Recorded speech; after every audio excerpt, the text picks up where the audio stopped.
إن الحمد لله نحمده ونستعينه ونستغفره ونعوذ بالله من شرور أنفسنا ومن سيئات أعمالنا. من يهده الله فلا مضل له ومن يضلل فلا هادي له، وأشهد أن لا إله إلا الله وحده لا شريك له، وأشهد أن محمدا عبده ورسوله. اللهم صل على محمد وعلى آل محمد كما صليت على إبراهيم وعلى آل إبراهيم إنك حميد مجيد. اللهم بارك على محمد وعلى آل محمد كما باركت على إبراهيم وعلى آل إبراهيم إنك حميد مجيد.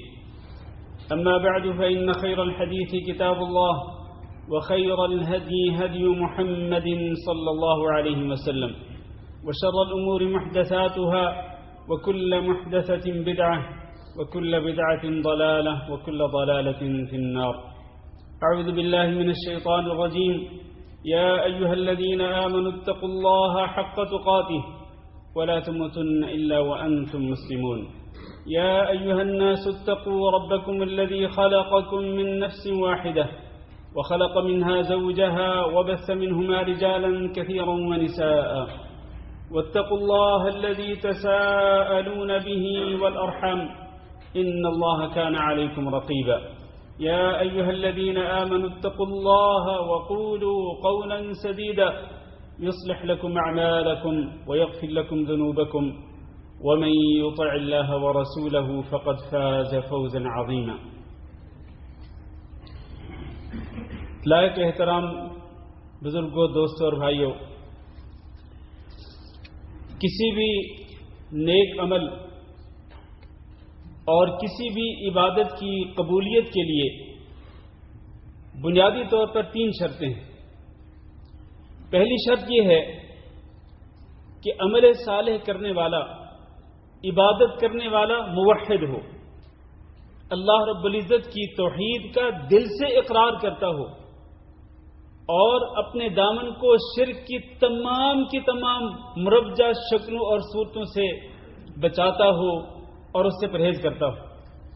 اس لیے کہ جو شخص موحد نہ ہو اور اللہ رب العزت کی توحید کا دل سے اعتراف نہ کرتا ہو، اپنے عمل کے ذریعے وہ شرک بھی کرتا ہو یا اپنے کسی بات کے ذریعے، قول و فعل کے ذریعے وہ شرک بھی کرتا ہو، تو چاہے وہ پہاڑوں جیسی نیکیاں کرے، پہاڑوں جیسی عبادات کرے، اس کی کسی بھی نیکی اور کسی بھی عبادت کی اللہ کے نزدیک کوئی ویلیو اور کوئی حیثیت نہیں رہتی، بلکہ اس کے تمام اعمال غارت اور برباد ہو جاتے ہیں. دوسری شرط کہ وہ عمل اللہ رب العزت کی رضا کے لیے کرے، اللہ کی خوشنودی حاصل کرنے کے لیے، اللہ کا قرب حاصل کرنے کے لیے، اللہ کی محبت کے ساتھ اور اللہ کے خوف کے ساتھ، اور اس کے عمل میں اللہ کی رضا کے علاوہ کسی اور چیز کی ملاوٹ نہ ہو. اس کو اخلاص کہتے ہیں، جو آج کے خطبہ جمعہ کا موضوع ہے. اور تیسری شرط یہ ہے کہ وہ عمل نبی کریم صلی اللہ علیہ وسلم کے سنت کے مطابق ہو. یہ 3 شرطیں ہیں بنیادی طور پر ہر نیک عمل اور ہر عبادت کی قبولیت کے لیے، جس کا مطلب یہ ہے کہ اگر ان 3 شرطوں میں سے کوئی ایک شرط اگر نہیں ہوگی تو وہ عمل اللہ کے ہاں قابل قبول نہیں ہوگا. وہ عبادت رد کر دی جائے گی. اس عبادت کی کوئی ویلیو نہیں ہوگی جس کے اندر ان 3 شرطوں میں سے کوئی ایک شرط نہیں ہوگی. اخلاص کسے کہتے ہیں؟ عربی ڈکشنری کے اندر اخلاص کا معنی ہے چھانٹنا، پاک کرنا، یعنی کسی بھی قسم کی ملاوٹ سے پاک کرنا، اس کو اخلاص کہا جاتا ہے. اور شریعت کی اصطلاح میں اخلاص اس چیز کا نام ہے کہ آپ اپنے عمل کو چھانٹیں، آپ اپنا عمل، نیک عمل اور عبادت، آپ اس کو پاک کریں. کس کی ملاوٹ سے؟ ریاکاری کی ملاوٹ سے، دکھلاوے کی ملاوٹ سے، اپنی عبادت کو پاک کریں، تعریف سننے کی خواہش نہ ہو یا کسی کی مذمت سے بچنے کی خواہش نہ ہو۔ ایک تو یہ ہوتا ہے نا کہ آپ کوئی عمل کرتے ہیں کہ فلاں بندہ میری تعریف کرے گا، ایک یہ ہوتا ہے کہ آپ کوئی عمل کرتے ہیں کہ میرا جو فلاں مسئول ہے میں اس کی مذمت سے بچ جاؤں گا۔ فرض کریں کوئی بچہ کوئی عمل کرے، نماز پڑھے یا روزہ رکھے، اس لیے کہ میں اپنے ماں باپ کی ڈانٹ سے بچ جاؤں گا۔ اور کلاس کے اندر کوئی بچہ اگر کوئی نیک عمل کرتا ہے یا کوئی بھی ایسا عمل کرتا ہے جس کے پیچھے اس کا مقصد یہ ہے کہ میں ٹیچر کی ڈانٹ ڈپٹ سے بچ جاؤں گا، تو تعریف سننے کی خواہش ہو یا کسی کی مذمت سے بچنے کی خواہش ہو، یہ اخلاص کے منافی ہے۔ اس سے آپ نے اپنے عمل کو پاک کرنا ہے، صرف اور صرف اللہ رب العزت کا تقرب حاصل کرنے کی خاطر، صرف اللہ رب العزت کی محبت کے ساتھ اور اللہ کے خوف کے ساتھ، غیر اللہ کا خوف نہ ہو، غیر اللہ کے خوف کی ملاوٹ سے اپنے عمل کو پاک کرنا ہے، صرف اور صرف اللہ کی محبت کے ساتھ آپ نے جو بھی نیک عمل کرنا ہے اس اللہ کو خوش کرنے کے لیے اور اس اللہ سے قیامت کے دن اجر و ثواب کو پانے کی خاطر اور اس کی سزا اور اس کے عذاب سے بچنے کی خاطر آپ نیک عمل کریں، اس کو اخلاص کہتے ہیں۔ اور جہاں تک اخلاص کی اہمیت اور اس کی قدر و منزلت اور اس کی عظمت اور اس کی شان کا تعلق ہے تو میرے بھائیو آپ یوں سمجھ لیں 100 باتوں کی ایک بات کہ اخلاص کی نیک عمل کے اندر حیثیت وہ ہے جیسے کہ کسی بھی جسم کے اندر روح کی حیثیت ہوتی ہے۔ اگر جسم کے اندر روح ہو تو وہ جسم زندہ ہوتا ہے، اور اگر جسم کے اندر روح نہیں تو وہ جسم مردہ ہو جاتا ہے۔ بالکل اسی طرح سے نیک عمل اور عبادت ہے، اس کے اندر اگر اخلاص ہے تو آپ یہ سمجھ لیں کہ یہ عمل زندہ ہے اور اس کی اہمیت اور ویلیو بھی ہے، لیکن اگر اس عمل کے اندر اخلاص نہیں تو اس عمل کے اندر اخلاص نہیں تو آپ اس عمل کو مردہ سمجھیں جس کی کوئی ویلیو اور کوئی حیثیت نہیں۔ اور پھر آپ دیکھیں اخلاص کا تعلق چونکہ دل کے ساتھ ہوتا ہے، آپ نے دل کے اندر نیت کرنی ہے نا، ارادہ کرنا ہے کہ اس عمل کے ذریعے میں نے اللہ کو راضی کرنا ہے۔ اس کا تعلق دل کے ساتھ ہے، نیت کے ساتھ ہے، ارادے کے ساتھ ہے، قصد کے ساتھ ہے، مقصد کے ساتھ ہے۔ تو اسی وجہ سے اللہ کے رسول صلی اللہ علیہ وسلم نے ارشاد فرمایا کہ ان اللہ لا ينظر الى صورکم واموالکم، اللہ تعالیٰ تمہاری شکلوں کی طرف نہیں دیکھتا، تمہارے مالوں کی طرف نہیں دیکھتا، ولكن ينظر الى قلوبکم واعمالکم، اللہ تعالیٰ تو دیکھتا تمہارے دلوں کی طرف کہ دل کے اندر کتنی محبت ہے میرے اس بندے کے دل میں، کتنا خوف ہے اور کتنی یہ تمنا کرتا ہے کہ یہ اس عمل کے ذریعے مجھے راضی کرے، اور کتنا اس کے دل کے اندر ریاکاری یا دکھلاوا ہے، کیونکہ ان اللہ علیم بذات الصدور، دلوں کے بھیدوں کو تو اللہ تعالیٰ جانتا ہے، اللہ کے سوا کوئی نہیں جانتا ہے۔ تو اس لیے اللہ رب العزت دلوں کی طرف دیکھتا ہے کہ اس کے دل میں کتنی اہمیت ہے مجھے راضی کرنے کی، میرا قرب حاصل کرنے کی، یا کہیں اس کے دل میں کھوٹ تو نہیں ہے، ریاکاری اور دکھلاوا تو نہیں ہے، تعریف سننے کی خواہش تو نہیں ہے۔ تو اللہ تعالیٰ دلوں کی طرف دیکھتا ہے اور اعمال کی طرف دیکھتا ہے۔ اور پھر آپ دیکھیں اللہ رب العزت نے عبادات کے اندر اخلاص کا حکم دیا ہے۔ اللہ تعالیٰ نے فرمایا وَمَا أُمِرُوا إِلَّا لِيَعْبُدُوا اللَّهَ مُخْلِصِينَ لَهُ الدِّينَ حُنَفَاءَ وَيُقِيمُوا الصَّلَاةَ وَيُؤْتُوا الزَّكَاةَ، 5 چیزوں کا اللہ تعالیٰ نے ایک آیت کے اندر حکم دیا، اور یہ 5 چیزیں کیا ہیں؟ لِيَعْبُدُوا اللَّهَ، اکیلے اللہ رب العزت کی عبادت کریں، اور عبادت کس طرح کریں اس کے لیے بنیادی شرط مخلصین لہ الدین، دین کو اللہ رب العزت کی رضا کے لیے خالص کرتے ہوئے، یعنی دین کو ریاکاری اور دکھلاوے کی کھوٹ سے پاک کرتے ہوئے، اور پھر اس کی تاکید اگلے لفظ کے اندر کر دی کہ حنفاء، یکسو ہو کر صرف اور صرف اللہ رب العزت کے لیے۔ یہ 3 باتیں، پھر وہ یقیم الصلاۃ، نماز قائم کرے۔ اب دیکھیں نماز دین کا ستون ہے، یہ دین کے ستون کا ذکر جو ہے اللہ تعالیٰ نے بعد میں کیا، اس کے حکم اللہ نے بعد میں دیا۔ پہلے اللہ نے یہ حکم دیا کہ اکیلے اللہ کی عبادت کریں، دین کو اس کے لیے خالص کرتے ہوئے اور یکسو ہو کر اسی کی عبادت کریں، پھر نماز قائم کریں، پھر زکوٰۃ بھی ادا کریں۔ 5 چیزوں کا حکم دینے کے بعد فرمایا وَذَلِكَ دِينُ الْقَيِّمَةُ، اصل میں یہ دین ہے مضبوط دین۔ اس کا معنی یہ ہوا کہ مضبوط دین کے لیے ایک بنیادی شرط یہ ہے کہ آپ جو بھی عبادات کریں وہ اللہ رب العزت کے لیے کریں اور صرف اس کو راضی کرنے کے لیے کریں۔ دین کو ہر قسم کی ملاوٹ سے پاک کرتے ہوئے، اس کو چھانٹتے ہوئے، آپ دکھلاوے اور ریاکاری سے آپ اپنے دین کو خالص کرتے ہوئے اللہ کی رضا کے لیے اللہ رب العزت کی عبادت کریں۔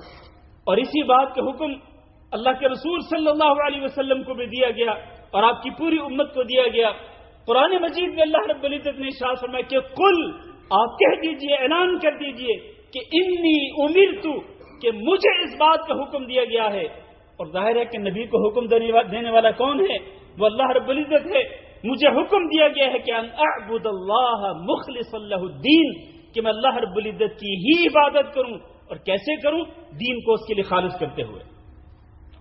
یہ حکم ہے میرے رب کا اپنے پیارے نبی جناب محمد صلی اللہ علیہ وسلم کے لیے بھی، اور آپ صلی اللہ علیہ وسلم کی پوری امت کے لیے بھی، جن میں اور آپ بھی آتے ہیں۔ لہذا اللہ کے حکم پہ عمل کرو اللہ کے بندو، اور اللہ رب العزت کی عبادت، اللہ رب العزت کی ہی عبادت کیا کرو، اور اللہ رب العزت کو راضی کرنے کے لیے ہی کیا کرو، اللہ کا تقرب حاصل کرنے کے لیے ہی اللہ کی عبادت کیا کرو۔ جو بھی عبادت ہو، کوئی بھی قول، کوئی بھی عمل، نیک اقوال اور اعمال میں سے، افعال میں سے، وہ صرف اور صرف اللہ رب العزت کے لیے ہونا چاہیے۔ اللہ تعالیٰ نے فرمایا کہ اللہ رب العزت کے ہاں قبولیت کا شرف حاصل کرنے والا جو دین ہے، جو عمل ہے، جو عبادت ہے، وہ کیا ہے؟ الا للہ الدین الخالص، کہ خبردار اللہ رب العزت کے لیے ہے، اللہ رب العزت کے لیے ہی ہے وہ دین جو کہ خالص ہو، جس کے اندر اخلاص ہو۔ وہ ہے کہ اللہ رب العزت دین خالص کو ہی قبول کرتا ہے، عمل خالص کو ہی قبول کرتا ہے، عبادت خالصہ کو ہی اللہ رب العزت قبول کرتا ہے، جس کے اندر کسی چیز کی ملاوٹ نہ ہو۔ اخلاص کے ساتھ جو عمل کرتے ہیں، اخلاص کے ساتھ جو عبادت کرتے ہیں، وہ اللہ رب العزت کے ہاں قابل قبول ہوتا ہے۔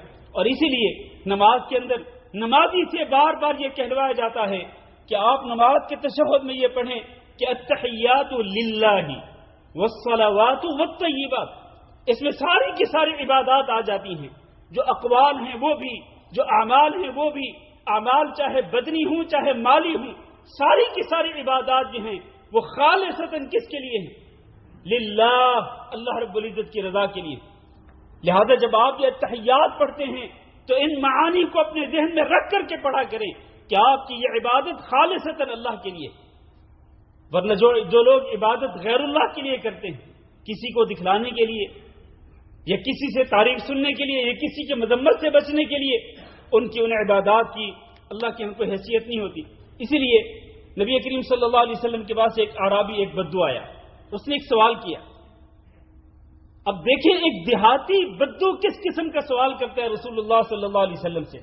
کہتا اللہ کے رسول آپ یہ ارشاد فرمائیے کہ اگر ایک بندہ جہاد کے لیے جائے اور وہ اللہ تعالی سے اجر و ثواب بھی پانا چاہتا ہو اور اس کے ساتھ ساتھ وہ یہ بھی چاہتا ہو کہ لوگ اس کا تذکرہ کریں گے، لوگوں کے اندر وہ مشہور ہو جائے کہ دیکھیں فلاں بندے نے کتنی شجاعت اور بہادری کے ساتھ قتال کیا، جنگ کی، لوگوں کی زبانوں پہ بھی اس کا ذکر آئے گا۔ تو اگر وہ دونوں چیزیں چاہتا ہو، کون سی دونوں چیزیں؟ ایک اجر و ثواب بھی پانا چاہتا ہو، دوسرا وہ یہ بھی چاہتا ہو کہ لوگ اپنی زبانوں پر اس کا ذکر کریں، اس کی شجاعت اور بہادری کا ذکر کریں، یا کم از کم اتنا تذکرہ ضرور کر دیں کہ ہاں اس جنگ کے اندر وہ فلاں بندہ بھی تھا، وہ فلاں بھی آیا تھا۔ تو لوگوں کی زبانوں پہ اپنا نام ذکر کروانے کے لیے، جیسا کہ بعض لوگ کرتے ہیں نا، اگر کسی کی نماز جنازہ میں جانا ہو تو کئی لوگ ایسے ہوتے ہیں، کئی تو ماشاءاللہ صرف اور صرف اللہ رب العزت سے اجر و ثواب کو پانے کی خاطر جاتے ہیں، نماز جنازہ کا اجر و ثواب اور مسلمان کا حق ادا کرنے کے لیے جاتے ہیں، اللہ کو راضی کرنے کی خاطر۔ لیکن کئی لوگ اس لیے بھی جاتے ہیں کہ چلو یار جنازہ بھی پڑھ لیں گے اور ہمارا نام بھی لکھ لیا جائے گا، یعنی وہ کم از کم میت کے ورثاء کے سامنے ہم آ جائیں گے، وہ دیکھ لیں گے کہ ہاں فلاں بندہ بھی ہمارے اس میت کی نماز جنازہ میں آیا تھا۔ تو اللہ کے رسول صلی اللہ علیہ وسلم نے جب اس اعرابی کا سوال سنا، اس نے کہا کہ آپ بتلائیے اس کو کیا ملے گا؟ تو آپ نے فرمایا لا شیء لہ، اس کو کچھ بھی نہیں ملے گا۔ اس نے یہی سوال 3 مرتبہ کیا اور ہر مرتبہ نبی صلی اللہ علیہ وسلم نے یہی ارشاد فرمایا کہ لا شیء لہ، اس کو کچھ بھی نہیں ملے گا۔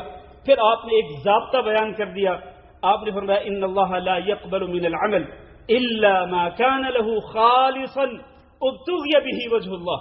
اللہ رب العزت اعمال میں سے صرف اور صرف اس عمل کو قبول کرتا ہے جو خالصتاً اس کی رضا کے لیے کیا جائے اور اس کو راضی کرنے کی خاطر، اس کا قرب حاصل کرنے کی خاطر کیا جائے۔ یہ ضابطہ اور یہ اصول یاد رکھ لیں میرے عزیز بھائیوں۔ اعمال کی قبولیت کے لیے بنیادی شرط 3 شرطوں میں سے اخلاص نیت ہے کہ خالصتاً اللہ رب العزت کی رضا کے لیے وہ عمل کریں۔ اور پھر آپ اخلاص کی اہمیت کو اس بات کے ذریعے بھی سمجھ سکتے ہیں کہ رسول اکرم صلی اللہ علیہ وسلم نے ارشاد فرمایا الدنیا ملعونۃ ملعون ما فیہا، کہ دنیا پوری کی پوری ملعون ہے، یعنی پوری کی پوری دنیا پہ اللہ رب العزت کی پھٹکار پڑتی ہے۔ ملعون ما فیہا، اور دنیا کے اندر جو کچھ بھی ہے اس پر اللہ کی پھٹکار پڑتی ہے۔ الا مبتغی بہ وجہ اللہ، سوائے اس چیز کے کہ جس کے ذریعے اللہ رب العزت کی رضا کو طلب کیا جائے، اللہ کو راضی کرنے کی کوشش کی جائے، تو وہ چیز جو ہے وہ اللہ رب العزت کی پھٹکار سے بچ جائے گی۔ تو اللہ رب العزت کی پھٹکار سے بچنا چاہتے ہیں، لعنت سے بچنا چاہتے ہیں، تو اپنے تمام نیک اعمال کو اور تمام عبادات کو خالصتاً اللہ رب العزت کی رضا کے لیے کیا کریں۔ پھر نبی کریم صلی اللہ علیہ وسلم نے اعمال کا دار و مدار جو ہے وہ نیتوں پہ رکھا ہے۔ اللہ کے رسول فرمایا انما الاعمال بالنیات، اعمال کا دار و مدار نیتوں پر ہے، یعنی اعمال کیسے قبول ہوتے ہیں؟ نیتوں کے ساتھ قبول ہوتے ہیں، اور اعمال کیسے صحیح ہوتے ہیں؟ وہ نیتوں کے ساتھ صحیح ہوتے ہیں۔ اور اخلاص جو ہے اس کے تعلق بھی نیت کے ساتھ ہے۔ جس قدر زیادہ آپ کی نیت میں اخلاص ہوگا اسی قدر وہ عمل اللہ رب العزت کے ہاں زیادہ شرف قبولیت حاصل کرنے کے لائق ہوگا۔ لیکن اگر نیت کے اندر اخلاص نہیں، نیت کے اندر ایک کھوٹ ہے، اخلاص نہیں ہے، تو پھر وہ عبادت، وہ عمل اللہ رب العزت کے ہاں قابل قبول نہیں ہوگا۔ اور اس کی اہمیت کو ایک اور طریقے سے بھی واضح کرنا چاہوں گا۔ آپ جانتے ہیں کہ منافقین جو ہوتے تھے وہ ظاہراً وہ اسلام ظاہر کرتے تھے اور مسلمانوں کے ساتھ وہ نماز بھی پڑھتے تھے، مسلمانوں کے ساتھ وہ روزہ بھی رکھتے تھے، لیکن ان کے باطن کے اندر کھوٹ تھی، ان کا باطن اللہ رب العزت کے لیے خالص نہیں تھا۔ اس لیے منافقوں کو اللہ رب العزت نے جہنم کے سب سے نچلے گڑھے کا مستحق قرار دیا۔ کس وجہ سے؟ اس لیے کہ ان کے ظاہر اور باطن میں اختلاف ہوتا تھا اور ان کے اعمال میں اخلاص نہیں ہوتا تھا۔ یراؤون الناس، اگر وہ نماز پڑھنے کے لیے کھڑے ہوتے تو ایک تو سستی کے ساتھ نماز کے لیے کھڑے ہوتے، دوسرا یہ کہ یراؤون الناس، وہ لوگوں کو دکھلانے کے لیے نماز پڑھنے آتے تھے، مومنوں کو، اہل ایمان کو دکھلانے کے لیے کہ ہاں ہم تمہارے ساتھ ہیں، دیکھیں نا ہم تمہارے ساتھ نماز پڑھ رہے ہیں نا، ہم تمہارے ساتھ روزہ رکھ رہے ہیں نا۔ تو صرف لوگوں کو دکھلانے کی خاطر یراؤون الناس ولا یذکرون اللہ الا قلیلا، اور وہ نماز پڑھتے تھے تو کیسے پڑھتے تھے؟ فٹافٹ کھٹا کھٹ، وہ جناب ایک آٹومیٹک مشین کی طرح چل رہے ہیں، کھڑے ہیں، رکوع میں جا رہے ہیں، سجدے میں جا رہے ہیں، لیکن اخلاص کوئی نہیں۔ اللہ کا تقرب حاصل کرنا، اللہ کی محبت کے ساتھ، اللہ کے خوف کے ساتھ، پورے خشوع و خضوع کے ساتھ نماز ادا کرنا، یہ چیز منافقوں کی نماز کے اندر نہیں ہوتی تھی۔ تو اللہ تعالیٰ نے ان لوگوں کو ان کے ان اعمال کی وجہ سے کہ جو وہ لوگوں کو دکھلانے کی خاطر کرتے تھے اور وہ ریاکاری کرتے تھے، اللہ نے ان کو جہنم کے سب سے نچلے گڑھے کا مستحق قرار دیا۔ ہاں اللہ نے آخر میں فرمایا الا الذین تابوا واصلحوا واعتصموا باللہ واخلصوا دینہم للہ فاولئک مع المؤمنین، سوائے ان لوگوں کے، منافقوں میں سے وہ لوگ جو توبہ کر لیں، اپنی اصلاح کر لیں اور اللہ رب العزت کو مضبوطی سے پکڑ لیں، اپنا رشتہ اللہ کے ساتھ مضبوط کر لیں، وَأَخْلَصُوا دِينَهُمْ لِلَّهِ، چوتھا یہ کہ وہ اپنے دین کو اللہ کے لیے خالص کر دیں، وہ سارے کے سارے اعمال اللہ ہی کی رضا کے لیے انجام دیں، اللہ کو راضی کرنے کی خاطر، اللہ کا قرب حاصل کرنے کی خاطر۔ تو جو منافق یہ 4 شرطیں پوری کریں گے، توبہ کر لیں گے، اپنی اصلاح کریں گے، اللہ کے ساتھ مضبوط رشتہ قائم کریں گے، دین کو اللہ کے لیے خالص کر لیں گے، فَأُولَٰئِكَ مَعَ الْمُؤْمِنِينَ، یہ لوگ حقیقت میں اہل ایمان کے ساتھ ہوں گے، وَسَوْفَ يُؤْتِ اللَّهُ الْمُؤْمِنِينَ أَجْرًا عَظِيمًا، اور ایسے ہی مومنوں کو اللہ رب العزت قیامت کے دن اجر عظیم عطا فرمائے گا۔ اس سے آپ کو سمجھ آ گئی ہوگی میرے عزیز بھائیوں کہ دین کے اندر اخلاص کی کتنی زیادہ اہمیت ہے اور اس کی کتنی قدر و منزلت ہے۔ میں آخر میں یہ بھی عرض کرتا چلوں کہ یہ کیسے پتہ چلے گا کہ میرے عمل میں اخلاص ہے، آپ کے عمل میں اخلاص ہے؟ اس کے لیے کچھ علامات ہیں، کچھ نشانیاں ہیں۔ ہمیں کوئی بھی عمل کرتے ہوئے یہ دیکھ لینا چاہیے کہ یہ نشانیاں ہمارے اندر موجود ہیں، نماز پڑھتے ہوئے، روزہ رکھتے ہوئے، قربانی کرتے ہوئے، اور اسی طرح باقی جتنی بھی عبادات ہیں، جتنے نیک اعمال ہیں، ان میں دیکھ لینا چاہیے کہ کیا یہ علامات ہمارے ان اعمال کے اندر پائی جاتی ہیں یا نہیں پائی جاتی۔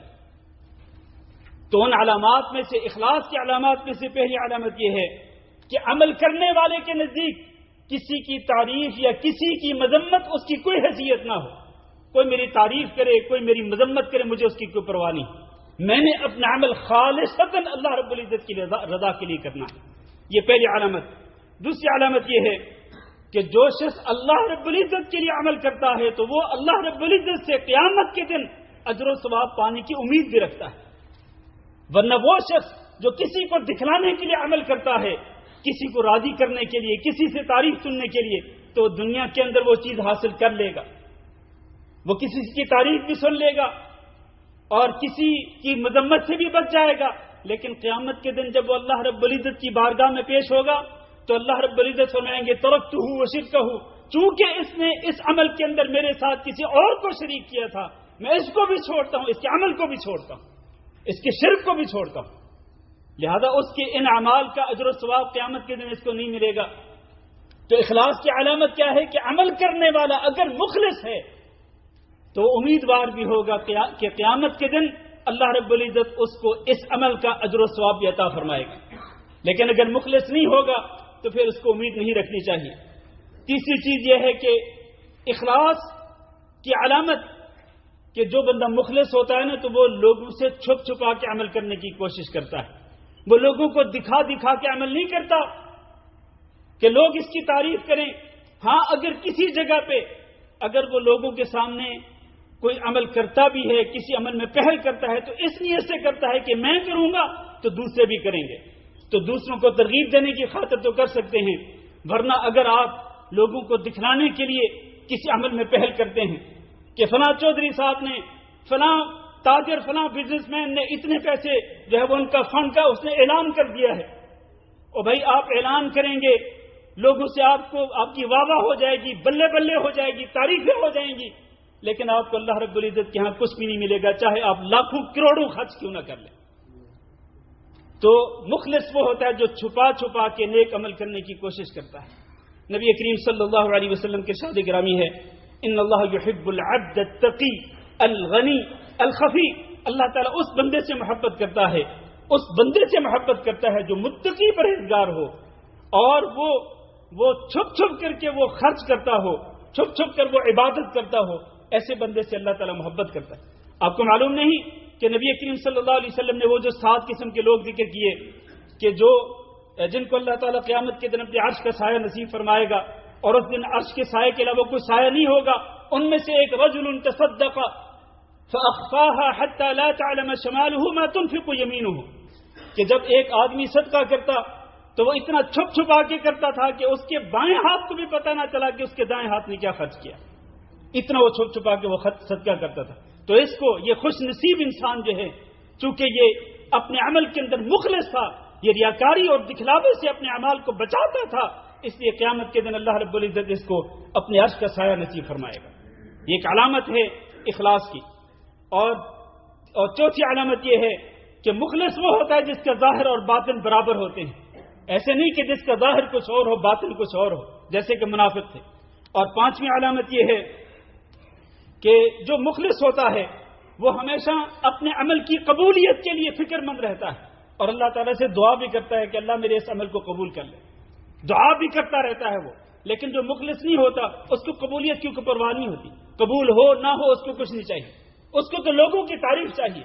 تو مخلص وہ ہوتا ہے کہ جو اپنے اعمال صالحہ کی قبولیت کے لیے اللہ رب العزت کی بارگاہ میں دعا گو رہتا ہے. اور آخری اس کی علامت یہ ہے کہ مخلص وہ ہوتا ہے کہ جو عمل کرنے کے بعد, عبادت کرنے کے بعد غرور کا شکار نہیں ہوتا, من پسندی کا شکار نہیں ہوتا, تکبر کا شکار نہیں ہوتا.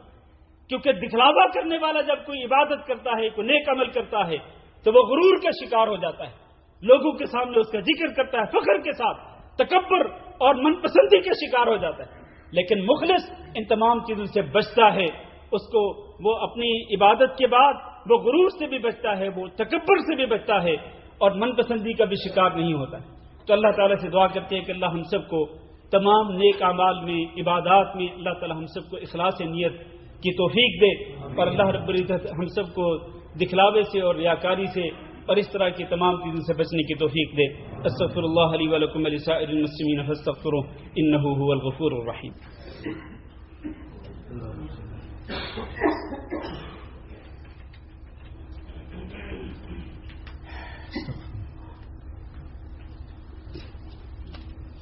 إن الحمد لله نحمده ونستعينه ونستغفره ونعوذ بالله من شرور أنفسنا ومن سيئات أعمالنا من يهده الله فلا مضل له ومن يضلل فلا هادي له وأشهد أن لا إله إلا الله وحده لا شريك له وأشهد أن محمدا عبده ورسوله. اللهم صل على محمد وعلى آل محمد كما صليت على إبراهيم وعلى آل إبراهيم إنك حميد مجيد. اللهم بارك على محمد وعلى آل محمد كما باركت على إبراهيم وعلى آل إبراهيم إنك حميد مجيد. أما بعد. میرے عزیز بھائی اور دوستو, اخلاص کے منافی جو چیز ہے اس کو ریا کہتے ہیں. اور ریا وہ چیز ہے کہ جس کو نبی کریم صلی اللہ علیہ وسلم نے اس امت کے لیے مسیح دجال سے بھی زیادہ خطرناک قرار دیا. مسیح دجال ایک بہت بڑا فتنہ ہوگا اور بڑے فتنے کے ساتھ آئے گا. اور اس دور کے اندر جب وہ دجال آئے گا تو بڑے بڑے فتنے برپا ہوں گے. ایک شخص اگر صبح کے وقت مومن ہے تو شام کے وقت کافر ہو رہا ہوگا, اگر شام کے وقت مومن ہے تو وہ صبح کے وقت کافر ہو رہا ہوگا. لیکن اس امت کے لیے مسیح دجال کے فتنے سے بھی زیادہ خطرناک چیز ہے وہ ریا ہے. یہ نبی کریم صلی اللہ علیہ وسلم کے شاد گرامی, اور اس ریا کو نبی صلی اللہ علیہ وسلم نے شرک اصغر بھی قرار دیا. اس لیے میرے عزیز بھائیوں, اپنے اعمال کو پاک کریں, ریاکاری سے, دکھلاوے سے, لوگوں کی تعریف سننے سے, لوگوں کی مذمت سے بچنے سے. آپ اپنے اعمال کو خالصتاً اللہ رب العزت کی رضا کے لیے کریں, اللہ کی محبت کے ساتھ, اللہ کے خوف کے ساتھ, اللہ کا تقرب حاصل کرنے کی خاطر, اور قیامت کے دن صرف اور صرف اللہ رب العزت کے ہاں اجر و ثواب پانے کی خاطر عبادات کیا کریں. اسی کو اخلاص کہتے ہیں. اور آپ کو یہ معلوم ہونا چاہیے کہ قیامت کے دن سب سے پہلے جن 3 بدبخت لوگوں کے ساتھ جہنم کی آگ کو بھڑکایا جائے گا وہ کون ہوں گے؟ وہ کافر نہیں ہوں گے, بلکہ وہ اہل ایمان میں سے وہ بدبخت لوگ ہوں گے کہ جو عبادت کرتے تھے تو اللہ کی رضا کی خاطر نہیں بلکہ وہ ریاکاری کے لیے کرتے تھے. ایک وہ قاری قرآن وہ عالم دین جو ریاکاری کرتے ہوئے قرات قرآن کرتا تھا, یا وہ کوئی بھی اپنے علم کا اظہار کرتا تھا, اپنے آپ کو عالم کہلوانے کے لیے, قاری قرآن کہلوانے کے لیے. اور ایک وہ شخص جو اللہ کے راستے میں شہید ہوا لیکن اللہ کی رضا کی خاطر نہیں بلکہ صرف اور صرف لوگوں سے تعریفیں سننے کی خاطر کہ فلاں بڑا بہادر تھا, شجاع تھا, حتیٰ کہ اپنی جان پر بھی کھیل گیا, جان بھی قربان کر دی. لوگوں سے تعریف سننے کی خاطر اسے جان قربان کی. اور تیسرا وہ شخص جو کہ کوئی جگہ نہیں چھوڑتا تھا, جہاں بھی مال خرچ کرنے کا موقع ملتا خرچ کرتا تھا, لیکن اللہ کی رضا کے لیے نہیں, صرف اس لیے کہ لوگ اس کی تعریف کریں کہ بڑا سخی ہے جی, سخاوت کے اس نے دریا کھول دیے ہیں, دروازے اس نے کھول رکھے ہیں, جو بھی اس کے پاس جاتا ہے اس کو یہ محروم نہیں کرتا ہے. تو یہ 3 قسم کے بدبخت لوگ, ان کے بارے میں اللہ تعالیٰ سب سے پہلے فرشتوں کو حکم دے گا کہ ان کو گھسیٹ کر, منہ کے بل گھسیٹ کر ان کو جہنم کے اندر پھینکا جائے.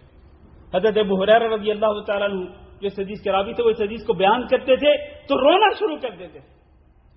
حقیقت یہ ہے کہ یہ حدیث پڑھ کر سن کر ایک صاحب ایمان کے رونگٹے کھڑے ہو جاتے ہیں. دلوں میں دہشت پیدا ہوتی ہے, خوف پیدا ہوتا ہے کہ ریاکاری جو ہے یہ اس قدر مہلک ہے, دکھلاوا اس قدر تباہ کن ہے کہ انسان کی بڑی بڑی عبادات جو ہیں وہ کسی پائے کی نہیں رہتی اور ان کی کوئی حیثیت اور کوئی ویلیو نہیں ہوتی. تو اللہ تعالیٰ سے دعا کرتے ہیں کہ اللہ ہم سب کو ریاکاری سے بچائے, اللہ ہم سب کو دکھلاوے سے محفوظ رکھے, اللہ ہم سب کو مخلص بنائے اور اپنے مخلص بندوں کے اندر شامل فرمائے. قیامت کے دن اللہ تعالیٰ جہنم کے عذاب سے اپنے مخلص بندوں کو بچائیں گے, اور دنیا کے اندر بھی اللہ رب العزت شیطان اور شیطان کے فتنے سے اور باقی آزمائشوں سے اللہ تعالیٰ اپنے مخلص بندوں کو ہی بچایا کرتا ہے. اللہ تعالیٰ ہم سب کو ہر قسم کی آزمائش اور ہر قسم کے شر اور فتنے سے محفوظ رکھے. اللہم اعز الاسلام والمسلمین واذل الشرک والمشرکین. اللہم اعز الاسلام والمسلمین واذل الشرک والمشرکین. اللہم انصر عبادك المستضعفین فی فلسطین. اللہم انصر عبادك المستضعفین فی فلسطین وفی کل مکان. اللہم انصرهم وثبت اقدامهم. اللہم داوی جرحاهم. اللہم اشف مرضاهم. اللهم تقبل شهداءهم. اللهم احقن دماء المسلمين في كل مكان إنك على كل شيء قدير. اللهم دمر أعداءك أعداء الدين. اللهم دمر اليهود والنصارى من أعدائك وأعداء الدين. اللهم دمرهم وأهلكهم وشتت شملهم. اللهم عليك باليهود الغاصبين فإنهم لا يعجزونك وأنت على كل شيء قدير. اللهم زلزل أقدامهم. اللهم دمرهم وأهلكهم وشتت شملهم إنك على كل شيء قدير. ربنا آتنا في الدنيا حسنة وفي الآخرة حسنة وقنا عذاب النار. وصل اللهم وسلم على نبينا محمد وعلى آله وأصحابه أجمعين.